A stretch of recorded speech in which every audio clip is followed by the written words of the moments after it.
तो हम फिर से लेकर आ चुके हैं आप लोगों के लिए शाम की सभी ताज़ा और बड़ी खबरें। एक एक कर आपको सारी खबरों की जानकारी देंगे आज देश दुनिया में क्या कुछ हो रहा है।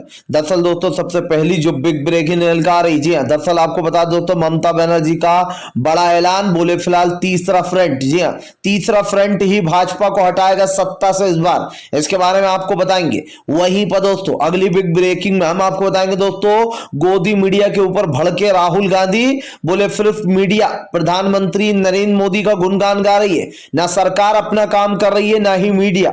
इसके बारे में आपको विस्तार से बताएंगे। वहीं पर दोस्तों बौखलाया शुभेंदु अधिकारी, जी हां, दीदी की प्रचंड जीत से बौखलाया शुभेंदु अधिकारी, सड़क पर पुलिस वालों से भिड़ गया। इसके बारे में भी आपको विस्तार से बताएंगे।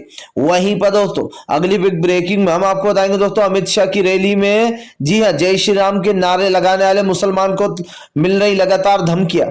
इसके बारे में भी आपको विस्तार से बताएंगे।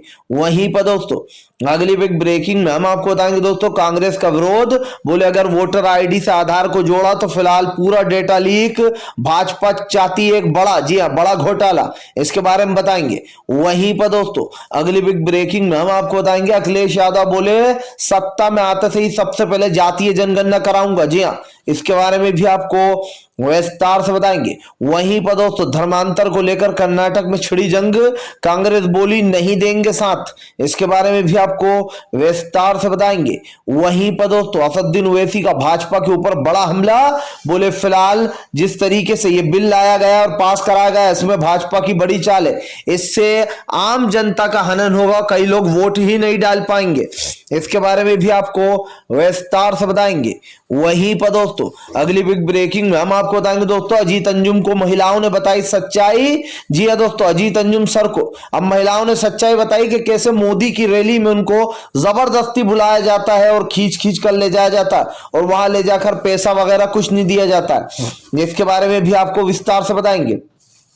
वहीं पर दोस्तों तिहाड़ी पत्रकार सुधीर चौधरी ने दोस्तों घेरा विराट कोहली को, अनुष्का और विराट कोहली के ऊपर किया भद्दा कमेंट। इसके बारे में बताएंगे कैसे जय शाह को बचा रहा है। वहीं पर दोस्तों अगली बिग ब्रेकिंग में हम आपको बताएंगे दोस्तों, जी हां, दरअसल आपको पता चलू दोस्तों, दिग्विजय सिंह का भाजपा के ऊपर बड़ा हमला, बोले फिलहाल भारतीय जनता पार्टी सिर्फ और सिर्फ ऐसे कानून लाती है जिससे कि देश की जनता का महज नुकसान हो। इसके बारे में भी आपको विस्तार से बताएंगे। वहीं पर दोस्तों अगली बिग ब्रेकिंग में हम आपको बताएंगे दोस्तों, डेरेक ओब्राय को किया गया एक दिन के लिए निलंबित। दरअसल आपको बता दोस्तों नोटबुक फेंक दी थी जनरल के ऊपर, सेक्रेटरी जनरल के ऊपर। इसके बारे में भी आपको विस्तार से बताएंगे। वहीं पर दोस्तों अगली बिग ब्रेकिंग में हम आपको बताएंगे दोस्तों, ममता बनर्जी ने किया भाजपा का सुपड़ा साफ तो बीजेपी की उखड़ गई बखिया। दरअसल दोस्तों जिस तरीके से भारतीय जनता पार्टी को ममता बनर्जी ने सुपड़ा साफ कर दिया, अब उसको लेकर कई भाजपाई बिलबिला रहे हैं। बताएंगे किसने क्या बोला है, तो सारी खबरें दोस्तों एक एक कर देंगे, फटाफट अंदाज में बताएंगे आज क्या कुछ हो रहा है। फिलहाल खैर चलिए बढ़ते हैं सबसे पहली और सबसे बड़ी खबर की ओर। दरअसल दोस्तों आपको बता दें, ममता बनर्जी की प्रचंड जीत के बाद बौखलाई बीजेपी। जी आपको बता दोस्तों, ममता बनर्जी ने कहा है कि फिलहाल ये तीसरे फ्रंट का तैयारी समझ लीजिए इसको। ममता बनर्जी ने कहा है कि हमारी लड़ाई सिर्फ सच और झूठ की है और हम चाहते हैं कि बीजेपी इस देश से हट जाए। जिस तरीके के काम बीजेपी कर रही है उसको यहां से सत्ता से बाहर निकालना ही हमारा मकसद है। ममता बनर्जी ने कहा कि फिलहाल ये जीत हमारी जीत नहीं बल्कि बंगाल के लोगों की जीत है, क्योंकि उन लोगों ने सपोर्ट किया है। तीसरी बार भी दोस्तों ममता बनर्जी ने सुपड़ा साफ कर दिया भाजपा का। दीदी ने बताया कि कैसे प्रधानमंत्री नरेंद्र मोदी ने देश की जनता के साथ धोखा किया है, पिछले 7 सालों में विकास के नाम पर कुछ नहीं हुआ है और आज जिस तरीके से धर्म और जात के नाम पर चुनाव होते, लोगों में लड़ाइयां करवाई जाती, ये नहीं होने देंगे। दीदी ने कहा कि दिल्ली से इन लोग को भगाना ही होगा और दिल्ली से भगाने के लिए सब विपक्ष को एकजुट होना बहुत जरूरी है। दीदी ने कहा कि ये समझ लीजिए कि शुरुआत है, जी ये लोकसभा चुनाव की शुरुआत है। जिस तरीके से अभी खदेड़ा है उस तरीके से लोकसभा में भी खदेड़ देंगे बीजेपी को। दीदी ने साफ ऐलान कर दिया कि फिलहाल वो अपना तीसरा अलायंस बनाकर रहेंगी और 2024 में भाजपाइयों को यहां से सुपड़ा साफ कर देंगे। जाहिर सी बात है दोस्तों, जो हिंदुत्ववादी, जो हिंदू करते हैं, उन लोगों को मुंहतोड़ जवाब दिया है ममता बनर्जी ने। दोस्तों हमारे हिंदू भाई कितने अच्छे हैं ये आपको पता है, हिंदू मुसलमानों का प्यार कितना अच्छा है ये भी आपको पता है, लेकिन कुछ चंद हिंदू संगठन हमारे हिंदू भाइयों को बदनाम करने में लगे कि हिंदू मुसलमानों से नफरत कर रहा है, जबकि ऐसा कुछ नहीं है दोस्तों। जहां भी हम जाते हैं पास पास हिंदू मुस्लिम सब रहते, कोई ऐसी बात नहीं। ये सिर्फ भाजपा का दोस्तों एक षड्यंत्र होता है चुनाव जीतने के लिए। फिलहाल चलिए हम बढ़ते हैं दोस्तों एक और अगली बिग ब्रेकिंग की तरफ। बता दोस्तों अगली जो बड़ी खबर निकल कर आ रही, राहुल गांधी ने लगाई गोदी मीडिया की क्लास, बोले ना मीडिया अपना काम सही से करती है ना ये सरकार। दरअसल दोस्तों राहुल गांधी ने कहा कि सरकार की दलाली बंद कर दो, अपना काम ढंग से करो, जो मीडिया का काम है वो बताओ। राहुल गांधी का कहना है कि आजकल 90% जो 90% मीडिया है वो तो सिर्फ और सिर्फ मोदी सरकार का बखान करती है। राहुल गांधी ने कहा कि मीडिया लगता है अपना काम भूल चुकी है, उसको याद नहीं है कि मीडिया का क्या फर्ज होता है और मीडिया को क्या करना चाहिए। राहुल ने कहा कि मुझे बड़ा ही अफसोस है आज ये बताते हुए कि मीडिया और सरकार दोनों ही अपने अपने काम सही से नहीं है, और जाहिर सी बात है दोस्तों कि सरकार जब जो यहाँ पर अपना काम सही से नहीं करेगी तो सवाल तो उठेंगे ही। प्रधानमंत्री नरेंद्र मोदी दोस्तों देश की जनता को जो अलग अलग पाठ पढ़ाते हैं वो साफ दिखाई देता है। आज देश में किस तरीके का माहौल बनाया जा रहा है दोस्तों, एक प्रोपेगेंडा रचा जा रहा है, ये भी आपके सामने। आपको बता दूं दोस्तों राहुल गांधी ने न सिर्फ मीडिया को सबक सिखाया, बल्कि राहुल गांधी का ये कहने के बाद दोस्तों फिर से एक बार तिहाड़ी पत्रकार और गोदी मीडिया तिलमिला उठे। दरअसल दोस्तों आर भारत का पत्रकार, रिपब्लिक का पत्रकार और बहुत सारे पत्रकार जो है दोस्तों वो राहुल गांधी के बयान से भड़क गए। राहुल गांधी ने गोदी मीडिया को भाजपा की दलाली करने वाला बता दिया तो इनको असली बात दोस्तों चुप गई। जाहिर सी बात है दोस्तों जब कोई किसी की सच्चाई निकलकर सामने ले आता है और उसको आईने में उसका असली चेहरा दिखा देता है तो उसको बहुत बुरा लगता है। भाई जैसे जिस तरीके से दोस्तों रिपब्लिक टीवी पर अमन चोपड़ा जो के वो करता रहता है एंकरिंग, झूठी खबरें चलाता है, चाहे वो एबीपी की पत्रकार रुबीका लियाकत हो दोस्तों, या फिर दोस्तों सुशांत सिन्हा हो भारत टाइम नाम का पत्रकार, ये लोग दोस्तों क्या है मोदी के बहुत बड़े भक्त हैं। इनकी जब बुराई हो जाती है तो इन तिलमिला उठते हैं, चाहे वो अमीश हो या फिर ये हो, तो साफ है। फिलहाल खैर चलिए हम बढ़ते हैं दोस्तों एक और अगली बिग ब्रेकिंग की तरफ। बता दोस्तों अगली जो बड़ी खबर निकल कर आ रही, जी हाँ दरअसल दोस्तों आपको बता दिग्विजय सिंह का भाजपा के ऊपर बड़ा हमला, बोले देश में सारे काले कानून बनाने का ठेका सिर्फ भाजपा ने ही लिया, यही देश में काले कानूनों की झड़ी लगाएगी। दरअसल दोस्तों एक बार फिर से भड़के दिग्विजय सिंह ने कहा कि फिलहाल आजकल लोगों का डेटा सबसे ज्यादा महत्वपूर्ण है, और अगर जो है आधार कार्ड से दोस्तों समझिए कि वोटर आईडी जुड़ गई तो आपका जो डेटा है वो लीक हो जाएगा। और इसको लेकर दोस्तों अब जमकर जो है यहाँ पर भड़के हैं दिग्विजय सिंह, क्योंकि दोस्तों आप समझिए जो वोटर आईडी की जो डिटेल होती है वो इतनी सरकार के पास नहीं होती, लेकिन आधार से जुड़ने के बाद दोस्तों आपका सारा डेटा लीक हो जाएगा। जिसके बाद जो यहाँ पर जमकर भड़के दिग्विजय सिंह ने कहा कि 1.5% लोगों के आधार कार्डों में मिस्टेक है। अब आप समझिए दोस्तों, और मिस्टेक का मतलब आप समझिए दोस्तों कि अगर आपने इधर लिंक कराया तो उधर जो है आपका डेटा लीक हो जाएगा। इधर दूसरी तरफ दोस्तों मानक गुप्ता जो है न्यूज 24 का, वो सरकार को एक तरीके डिफेंड करने में लगा है। वो कह रहा है भाई सरकार तो ये कह रही है कराना है तो कराओ, नहीं कराना तो मत कराओ। तो भाई जब कराना है तो कराओ, नहीं कराना है तो नहीं कराओ, तो दोस्तों फिर आखिर ये कानून लाया क्यों जा रहा है? क्योंकि जाहिर सी बात है जब आप ये कहोगे कि कराना है तो कराओ, लिंक आधार को वोटर से नहीं कराना तो मत कराओ। अब इसमें दोस्तों दो सवाल खड़े होते हैं। एक तो ये कि सरकार जानबूझकर आपके सामने ये ऑप्शन रख रही है कि कराना है तो कराओ, नहीं तो मत कराओ। दूसरी बात दोस्तों, सरकार किसी दिन आपसे ये कह देगी कि नहीं अब तो आपको कराना ही पड़ेगा, वोट देना है आपको कराना ही पड़ेगा। तो सरकार का दोस्तों दोहरा चरित्र आप देख लीजिए, इनकी मुंह जुबानी ही बात है, ऐसा भी नहीं कि विपक्ष ने कहा है। सरकार खुद कह रही है अगर आपको लिंक कराना है तो कराओ, नहीं कराना तो मत कराओ। तो जब नहीं कराना है और आपको बीच में ये भी रखना है क्वेश्चन मार्क, तो फिर मोदी जी आप ये बिल लाई क्यों रहो? सवाल सबसे पहला ये। दूसरा बड़ा सवाल दोस्तों कि पुंडुचेरी जो थी वहां पर 55 लाख वोटर जो थे दोस्तों, उनमें बड़ा घपला हुआ था, बड़ा घोटाला हुआ था 55 लाख वोटर्स के साथ, जिसके बाद कांग्रेस ने मोर्चा खोलकर रख दिया था पुंडुचेरी में। फिलहाल खैर चलिए हम बढ़ते हैं दोस्तों एक और अगली बिग ब्रेकिंग की तरफ। बता दोस्तों अगली जो बड़ी खबर निकल के आ रही, जी हाँ, दरअसल दोस्तों आपको पता है अखिलेश यादव का बड़ा ऐलान, बोले सत्ता में आते से ही सबसे पहले कराऊंगा आरक्षण। जी हाँ, दरअसल दोस्तों सत्ता में आते से ही अखिलेश यादव ने कहा कि वो जातीय जनगणना कराएंगे। अखिलेश ने कहा कि कोई भी अपना काम ढंग से नहीं करता, इस सरकार को बार बार बताना क्यों पड़ता है कि फिलहाल उत्तर प्रदेश में कुछ नहीं हुआ 5 सालों में। सपा के नाम के रिबन काटना बंद करो, जो सपा के काम का क्रेडिट है वो ही लिया जा रहा है। अखिलेश ने कहा कि हमारे कामों का ढिंडोरा पीटकर, छाती पीटकर रिबन काट देते, हमने जो काम किए उसको अपना बताया जा रहा है। अखिलेश ने कहा सत्ता में आते से ही सबसे पहले इनका ही इलाज करूंगा। अखिलेश ने कहा जिन लोगों ने प्रदेश की जनता का पैसा हड़पा है, जिन लोगों ने बिजली के नाम पर पैसा लूटा है, गन्ने का पैसा दबाकर बैठे, उन सब का इलाज कर दिया जाएगा। अखिलेश ने कहा कि हमारी सरकार में किसानों का सबसे ज्यादा फायदा देखा जाता था और किया भी जाता था। अखिलेश ने कहा वादा करता हूं कि फिलहाल जिस तरीके से ये सब कुछ हो रहा है इसको रोक दिया जाएगा। जो लोग दंगे फैलाने की कोशिश करते, जाति धर्म के नाम पर चुनाव लड़ते हैं, उनको भी मुंह तोड़ जवाब मिलेगा। अखिलेश ने कहा कि फिलहाल सरकार जो अपना काम कर रही है वो ढंग से नहीं कर पा रही। जाहिर सी बात है दोस्तों, अखिलेश यादव की राजनीति लोगों को पसंद आती है, इसलिए भी आती है दोस्तों क्योंकि अखिलेश यादव ने 5 साल में काफी अच्छा काम किया था। बात अलग है दोस्तों कि फिलहाल मुजफ्फरनगर के दंगों के बाद से अखिलेश यादव की छवि बिगाड़ दी गई थी और ये सब कुछ दोस्तों किसी और ने नहीं बल्कि अखिलेश का कहना बीजेपी ने ही किया था। फिलहाल खैर चलिए हम बढ़ते हैं दोस्तों एक और अगली बिग ब्रेकिंग की तरफ। बता दोस्तों अगली जो बड़ी खबर निकल कर आ रही है, अजीत अंजुम सर ने खोली दोस्तों भाजपा की पोल, महिलाओं से लिया इंटरव्यू। महिलाओं ने बताया कि कैसे दोस्तों बीजेपी गाड़ी में भर भर कर जो यहाँ पर इन महिलाओं को लेकर जाती है। दरअसल दोस्तों अजीत अंजुम सर एक वरिष्ठ पत्रकार और उनसे काफी कुछ सीखने को भी मिलता है। अजीत अंजुम सर ने जब लोगों से सवाल पूछा महिलाओं से कि भाई आपको गाड़ी में भर भर कर ले जाया जा रहा है, इसके पीछे का क्या राज है, दोस्तों महिलाओं का दर्द देखने लायक था। महिलाओं ने बताया कि कैसे बीजेपी के लोग उनके पास आते हैं, हाथ पैर जोड़ते हैं और जबरदस्ती उनको आने का आगमन करते हैं कि प्लीज आप आइए, और उनको लालच दिया जाता है कि आपको खाना मिलेगा, पैसे मिलेंगे।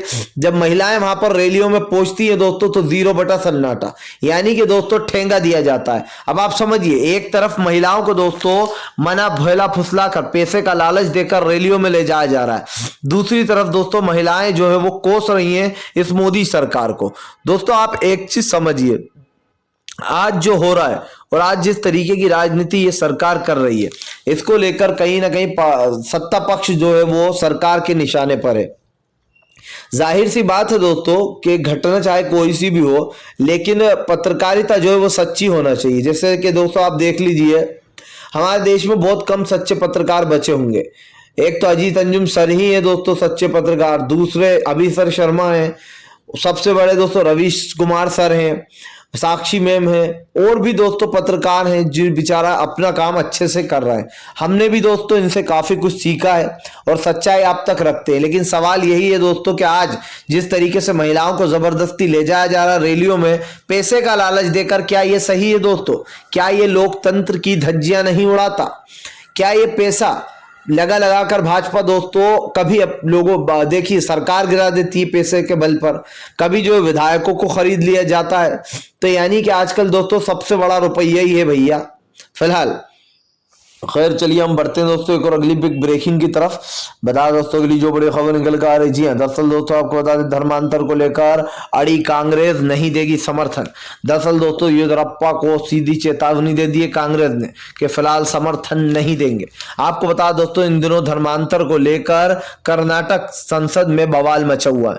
जी हाँ दोस्तों, धर्मांतर को लेकर अब एक कानून बनाया गया है कि जो भी धर्मांतर कराएगा उसको 5 लाख रुपए का जुर्माना देना होगा। यानी कि जो हिंदू से मुसलमान करवाएगा या फिर मुसलमान से हिंदू जो भी कराएगा बेसिकली धर्मांतर को, तो उसको 5 लाख रुपए जुर्माने के तौर पर उससे लिया जाएगा। अब दोस्तों ये मामला लगातार बढ़ता चला जा रहा है। मामला क्यों बढ़ रहा है दोस्तों? आप देखिए कि सोशल मीडिया पर एक एजेंडा सेट कर दिया जाता है। कर्नाटक में भी धर्मांतर का बिल लाया गया, और ये क्यों हो रहा है दोस्तों? जहां जहां चुनाव आ रहे हैं दोस्तों, जहां जहां पर भी चुनाव आते हैं वहां वहां इस तरीके का एक एजेंडा सेट कर दिया जाता है। हिंदू मुसलमान के नाम पर दोस्तों वोट बटोरे जाते हैं। कर्नाटक में भी दोस्तों आप जानते ही चुनाव आने वाला है। कर्नाटक में इलेक्शन के बाद दोस्तों एक बात समझिए आप, सरकार जो है वो अपनी राजनीति चमकाएगी। आज जिस तरीके से हो रहा है इसको सरकार ही कर सकती, क्योंकि सरकार जो दोस्तों दोहरा चरित्र अपनाती है। एक तरफ वो मुसलमानों को अपनी रैली में लाकर कहती है कि देखो भाई देश का मुसलमान तो हमारे साथ भी है, हमारी रैली में है, और दोस्तों दूसरी तरफ भाजपा कहती है कि हम हिंदुत्व के बल पर चुनाव लड़ते हैं। अब आप समझिए, हिंदुत्व के बल पर चुनाव लड़ना बेसिकली देश में नफरत फैलाना। आप देश को क्या मैसेज दे रहा हो? धर्मांतर जैसी कोई चीज नहीं है दोस्तों, उसके बाद भी इस तरीके की चीजों पर संज्ञान लिया जा रहा है। फिलहाल खैर चलिए हम बढ़ते हैं दोस्तों एक और अगली बिग ब्रेकिंग की तरफ। बता दोस्तों अगली जो बड़ी खबर निकल कर आ रही, जी हाँ, दरअसल दोस्तों आपको बता दें अब तिहाड़ी पत्रकार ने घेरा विराट कोहली और अनुष्का शर्मा को। जी हाँ दोस्तों, कर दिया भद्दा कमेंट। दरअसल दोस्तों इन दिनों बीसीसीआई से विराट कोहली को कैप्टन के पद से हटा दिया गया है, और दोस्तों उनको बिना किसी रीजन के, बिना कुछ बताए जो यहाँ पर विराट कोहली को हटा दिया गया बीसीसीआई पद से। सबसे बड़ा रीजन ये भी माना जा रहा है दोस्तों कि विराट कोहली ने जो मोहम्मद शमी को सपोर्ट किया था, कुछ लोगों ने तो ये भी कहा कि ये उसका फल मिला इनको, यानी कि दोस्तों नफरत नहीं फैलाई विराट कोहली ने तो उनको ये सबक मिल गया, उनको ये सजा दे दी गई। दोस्तों आपको बता दें विराट कोहली ने बताया कि उनको 1.5 घंटे के अंदर ये बोल दिया गया कि आपको कैप्टन पद से हटाया जाता है। जबकि दोस्तों अगर किसी कैप्टन पद से हटाया जाता है तो बाकायदा एक मीटिंग रखी जाती है, उस मीटिंग में बताया जाता है सम्मानित तरीके से कि आपका विराट कोहली अब कार्यकाल खत्म हो रहा है, हम आपको कैप्टन पद से हटा देते हैं क्योंकि हमें अच्छी नहीं लग रही आपकी कैप्टनसी। ठीक है, एक तो तरीका ये होता है दोस्तों। लेकिन इस सरकार ने क्या करा कि विराट कोहली को कुछ नहीं बताया दोस्तों। जय शाह ने, ये अमित शाह के सुपुत्र हैं, जैसे अमित शाह उधर राजनीति को गंदा कर रहे हैं, ये क्रिकेट को गंदा करने में लगे हैं। जय शाह ने दोस्तों बिना किसी रीजन के विराट कोहली को निकाल दिया। अब जय शाह को डिफेंड करने के लिए कौन आया दोस्तों? सुधीर चौधरी, जी न्यूज का संपादक, सबसे बड़ा मोदी का भक्त, या फिर यूं कह दे दोस्तों कि बीजेपी का सबसे बड़ा दलाल, ये समझ लीजिए दोस्तों। सुधीर चौधरी ने आते ही जो है यहाँ पर अनुष्का शर्मा और विराट कोहली के ऊपर एक भद्दा कमेंट कर डाला। यहाँ पर जो सुधीर चौधरी दोस्तों बोलता हुआ नजर आया कि दरअसल जो विराट कोहली हैं वो टीम में किसी की नहीं सुनते थे, वो सिर्फ अपनी ही अपनी चलाया करते थे, और यही कारण था कि फिलहाल जो यहाँ पर उनसे लोग टूटते रहे और जो रोहित शर्मा की ओर लोग जाते रहे। इसीलिए जो यहाँ पर विराट कोहली, कहा तो यहां तक जाता है कि अगर अनुष्का शर्मा से किसी खिलाड़ी या उनकी पत्नी की लड़ाई हो जाया करती थी तो उसकी शामत आ जाया करती थी। अब आप समझिए दोस्तों, विराट कोहली के बारे में अब तक हमने ऐसी बात नहीं सुनी है, ये इस तिहाड़ी पत्रकार के मुंह से ही सुनी है दोस्तों। ये वही लोग हैं जो कि विराट कोहली को सबसे बड़ा देशभक्त बताते थे जब विराट कोहली मोदी सरकार के पक्ष में कोई ट्वीट कर दिया करते थे। दोस्तों मैंने क्या बताया था आपको कि जब तक बीजेपी के हक में आप ट्वीट कर रहा हो, जब तक बीजेपी के हक में दोस्तों आप बोल रहा हो, साइड ले रहा हो, तब तक आप सही हो। जिस दिन आपने बीजेपी के लिए एक भी कमेंट कर दिया या इंटरव्यू दे दिया किसी को बीजेपी के खिलाफ, तो समझ लीजिए उसी वक्त आप देश विरोधी, देश प्रेमी से देश विरोधी बनने में आपको टाइम नहीं लगता। और सुधीर चौधरी ने वही किया। ये वही सुधीर चौधरी है जो विराट कोहली की तारीफ में कसीदे पढ़ता था। लेकिन आज सुधीर चौधरी ने दोस्तों विराट कोहली को क्या बता दिया कि इनकी पत्नी से जिसकी लड़ाई हो जाती थी उसकी तो शामत आ जाती थी। यानी कि बेसिकली एक तरीके से विराट कोहली की कैप्टनसी पर इल्जाम लगा दिया कि विराट कोहली फेयर नहीं थे, वो अनफेयर जजमेंट किया करते थे। फिलहाल खैर चलिए हम बढ़ते हैं दोस्तों एक और अगली बिग ब्रेकिंग की तरफ। बता दोस्तों अगली जो बड़ी खबर निकल कर आ रही है दोस्तों, शुभेंदु अधिकारी बौखलाया, ममता बनर्जी की प्रचंड जीत से आखिर क्यों बौखलाने लगा शुभेंदु अधिकारी, चलिए आपको बताते। दरअसल दोस्तों बंगाल में फिर से एक बार ममता बनर्जी का परचम लहरा गया। 144 सीटों में से दोस्तों ममता बनर्जी ने 134 सीट पर अपना कब्जा जमा लिया। महज 3 सीटों पर भाजपा सिमट कर रह गई, 2 सीटें कांग्रेस को मिली, 3 सीटें अन्य को मिली। अब दोस्तों सवाल ये उठता है कि ये तीसरी हार है जो कि ममता बनर्जी ने नगर निकाय चुनाव में भी भाजपा को पछाड़ दिया। देखिए सबसे पहले विधानसभा चुनाव जो कि 2021 में हुआ, उसमें बीजेपी को ममता बनर्जी ने भारी बहुमत से हराया। उसके बाद जब उपचुनाव हुआ दोस्तों, उपचुनाव में ममता बनर्जी ने बीजेपी का सुपड़ा ही साफ कर दिया। अब दोस्तों नगर निकाय चुनाव, इसमें बीजेपी की बखिया ही उधेड़ दी ममता बनर्जी ने। 144 सीट में से 134 पर खुद का कब्जा कर लिया, 3 सीटों पर अन्य का कब्जा हुआ, 2 पर कांग्रेस का हुआ, और इस तरीके से ममता बनर्जी ने अपनी प्रचंड जीत लगाई। लेकिन शुभेंदु अधिकारी सड़क पर पुलिस से भिड़ गए।